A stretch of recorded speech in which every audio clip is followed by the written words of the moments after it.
नमस्कार. आजच्या व्हिडिओमध्ये मी तुम्हाला 23 एप्रिल गुरुपुष्यमृत योग या दिवशी आपल्याला काही चुका या अजिबात करायच्या नाहीत. अन्यथा माता लक्ष्मी आपल्या घरातून नाराज होऊन निघून जाते. कोणत्या चुका आपल्याला अजिबात करायच्या नाहीत याबद्दलची संपूर्ण माहिती सांगणार आहे. पण त्याआधी तुम्ही चॅनलवरती नवीन असाल तर चॅनलला लाईक करा आणि सबस्क्राईब देखील करा. कमेंटमध्ये श्री स्वामी समर्थ किंवा ओम अन्नपूर्णे नमः लिहायला विसरू नका. क्वचित येणारा दुर्मिळ असा योग म्हणजे गुरुपुष्यामृत योग. गुरुवारी जेव्हा पुष्य नक्षत्र येते त्यावेळेला गुरुपुष्यामृत योग हा तयार होत असतो आणि अत्यंत खास दुर्मिळ असा हा सुवर्ण योग मानला जातो. यंदा गुरुपुष्यमृत योग हा गुरुवारी 23 एप्रिलला आलेला आहे. या दिवशी आपल्याला काही चुका या अजिबात करायच्या नाहीत. अन्यथा माता लक्ष्मी आपल्या घरातून नाराज होऊन निघून जाते.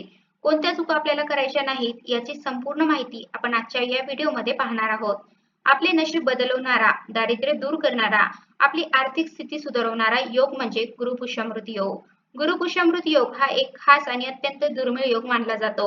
आपण जर या दिवशी कोणतेही काम सुरू केले तर ते पूर्णत्वाला जाते अशी सुद्धा मान्यता आहे. गुरुवार हा गुरुग्रहाच्या अंमलाखाली असणारा दिवस आहे. गुरुग्रह हा सर्व ग्रहांचा राजा आहे आणि पुष्य नक्षत्र हे सर्व नक्षत्रांमध्ये श्रेष्ठ आहे. गुरुवारी जेव्हा पुष्य नक्षत्र येते त्यावेळेला गुरुवार पुष्यामृत योग हा तयार होत असतो. ईश्वराचा आशीर्वाद प्राप्त करण्यासाठी, ईश्वराला प्रसन्न करण्यासाठी गुरुपुष्यमृत योग हा अत्यंत उत्तम असतो. खूप कमी आणि क्वचित येणारा असा हा गुरुपुष्यमृत योग असतो. या दिवशी लक्ष्मीची विधिवत पूजा करणे हे सुद्धा अत्यंत शुभ आणि फलदायी असते. अशा या गुरुपुष्यमृत योगावरती काही चुका करणे मात्र आपल्याला कटाक्षाने टाळायचे आहे. नाहीतर आपल्याला आपल्या पूजेचे कोणतेही फळ मिळणार नाही. कोणत्या चुका आपण करू नयेत तर हे आपण पाहणारच आहोत. पण त्या अगोदर या गुरुपुष्यमृत योगावरती आपल्याला काही कामे ही आवर्जून करायची आहेत. या दिवशी आपल्याला सकाळी लवकर उठायचं आहे. उठल्यानंतर आपल्याला स्नान करायचं आहे. स्नान करताना अंघोळीच्या पाण्यामध्ये आपल्याला 4 थेंब गंगाजल टाकायचं आहे. जर आपल्याकडे गंगाजल नसेल तर आपण थोडीशी हळद अंघोळीच्या पाण्यामध्ये टाकून त्या पाण्याने स्नान करायचं आहे. त्यानंतर स्वच्छ वस्त्र आपल्याला परिधान करायचे आहे. आपला जो उंबरठा आहे, मुख्य दरवाजा आहे तर तो स्वच्छ करायचा आहे. आपल्या उंबरठ्यावरती आपल्याला पाणी शिंपडायचं आहे. कारण आपला जो उंबरठा आहे तर त्या ठिकाणी पितरांचं स्थान असतं. आपण जेव्हा आपल्या उंबरठ्यावरती पाणी शिंपडतो त्यावेळेला आपले पितर हे पाणी ग्रहण करतात आणि ते संतुष्ट होतात. त्यामुळे उंबरठ्यावरती पाणी शिंपडायचं आहे. त्यानंतर आपला जो मुख्य दरवाजा आहे तर त्यावरती स्वस्तिक काढायचा आहे. कुंकू ओले करून आपण त्या कुंकवाने स्वस्तिक काढू शकतो किंवा थोडीशी हळद ओली करून हळदीने स्वस्तिक काढलं तरी सुद्धा चालेल. स्वस्तिक काढताना आपल्याला त्या स्वस्तिकमध्ये 4 टिंब आवर्जून द्यायचे आहेत. दोन्ही बाजूला 2 उभ्या रेषा सुद्धा काढायच्या आहेत आणि उंबरठ्याला हळदीचं लेपन करायचं आहे. गोमूत्र, हळद आणि गुलाबजल हे एकत्र मिक्स करून आपल्याला हे लेपन करायचं आहे. उंबरठ्याची पूजा करायची आहे. तसेच आपण जे स्वस्तिक चिन्ह मुख्य दरवाजावरती काढलेलं आहे त्याची सुद्धा पूजा करायची आहे. उंबरठ्याला हळदी, कुंकू, अक्षता, फूल अर्पण करायचं आहे. अगरबत्तीने, धुपाने आपल्याला ओवाळायचं आहे. त्यानंतर आपल्याला किचनमध्ये सुद्धा एक स्वस्तिक काढायचं आहे.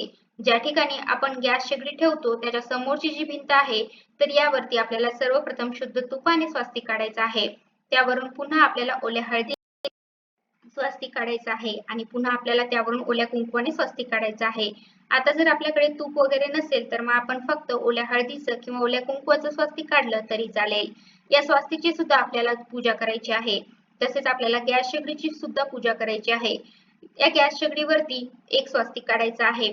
त्याला हळदी, कुंकू, अक्षता, फूल अर्पण करायचं आहे. धूप दीपाने आपल्याला ओवाळायचं आहे. तर अशा प्रकारे आपल्याला गॅस शेगडीची सुद्धा पूजा करायची आहे. आपली तिजोरी असेल तर तिजोरी वरती सुद्धा स्वस्तिक काढून त्या स्वस्तिकची सुद्धा पूजा करायची आहे. स्वस्तिक हे अत्यंत शुभ आणि पवित्र चिन्ह आहे. आपल्या हिंदू धर्मामध्ये स्वस्तिक चिन्हाला विशेष महत्त्व आहे. त्यामुळे आपल्याला हे स्वस्तिक या गुरुपुष्यमृत योगावरती काढायचं आहे. या दिवशी आपल्याला गुरूंची सुद्धा मनोभावे सेवा करायची आहे. तसेच माता लक्ष्मी आणि श्रीहरी विष्णू यांची विधिवत पूजा करायची आहे. आपल्या कुलदेवीला आपल्याला या दिवशी कुंकुमार्चन आवर्जून करायचं आहे. तसेच अन्नपूर्णा देवीला सुद्धा आपण कुंकुमार्चन करू शकतो किंवा अक्षतार्चन करू शकतो. म्हणजे तांदूळ जे आहे तर ते आपण अर्पण करू शकतो. आपल्याकडे श्रीयंत्र असेल तर श्रीयंत्रावरती सुद्धा आपल्याला कुंकुमार्चन करायचं आहे. तसेच आपण या दिवशी माता लक्ष्मी समोर अखंड दिवा सुद्धा लावू शकतो. या दिवशी आपल्याला 16 वेळेला महालक्ष्मी अष्टकम जे आहे तर त्याचं पठण करायचं आहे. त्याचप्रमाणे विष्णू सहस्त्रनामाचं सुद्धा पठण करायचं आहे. श्री सुक्तमचे सुद्धा आपण या दिवशी पठण करू शकतो. तसेच कनकधारा स्तोत्राचे पठण सुद्धा आपण या गुरुपुष्यमृत योगावरती करू शकतो. कारण आपण या योगावरती कोणती जरी सेवा केली तरी सुद्धा ही सेवा दीर्घकाळ टिकते, याचे आपल्याला संपूर्ण फळ मिळते. त्यामुळे आपल्याला जास्तीत जास्त उपासना, जास्तीत जास्त मनोभावे सेवा, पूजा ही आपल्याला या दिवशी करायची आहे. आपल्या गुरूंची कृपा आपल्याला प्राप्त व्हावी म्हणून आपल्याला गुरूंची सुद्धा जास्तीत जास्त सेवा जी आहे तर ती करायची आहे. सोने हे शुद्ध, पवित्र, अक्षय असते म्हणून शक्य असेल तर गुरुपुष्यामृत योगावरती थोडे का होईना सोने जे आहे तर ते सुद्धा खरेदी करायचे आहे.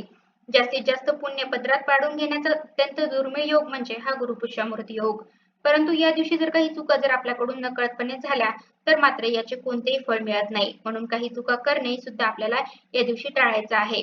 जसे की या दिवशी कोणालाही पैसे देऊ नयेत. एखाद्या व्यक्तीने कितीही मागितलं तरी उधार पैसे कोणाला देऊ नयेत. आपले सोन्याचे दागिने सुद्धा या दिवशी चुकूनही दुसऱ्यांना देऊ नयेत.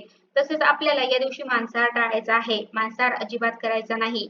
अन्नाचा सुद्धा अपमान करायचा नाही. आपल्या ताटामध्ये जे अन्न येते तर ते आपल्याला व्यवस्थित खायचं आहे. अन्नाचा कोणत्याही प्रकारे अपमान, अनादर करायचा नाही. कारण अन्नाचा अपमान म्हणजे अन्नपूर्णेचा अपमान असतो. तसेच कोणालाही अपशब्द बोलणे, शिवीगाळ करणे, कोणाचाही अपमान करणे या गोष्टी सुद्धा आपल्याला टाळायच्या आहेत. आपल्या घरामध्ये कलह, वाद, भांडण या जर गोष्टी आपण या दिवशी केल्या तर यामुळे नकारात्मक ऊर्जा वाढते. माता लक्ष्मी घरातून निघून जाते. त्यामुळे घरामध्ये किरकिर करणे, कलह करणे हे सुद्धा टाळायचं आहे.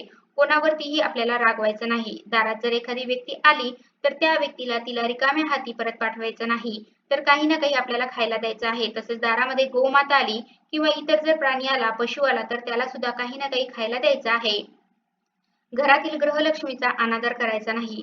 त्याचप्रमाणे या दिवशी गुरुवार असल्यामुळे केस धुवायचे नाहीत, फरशी पुसायची नाही, घराची साफसफाई करायची नाही कारण यामुळे आपला गुरुग्रह कमजोर होतो.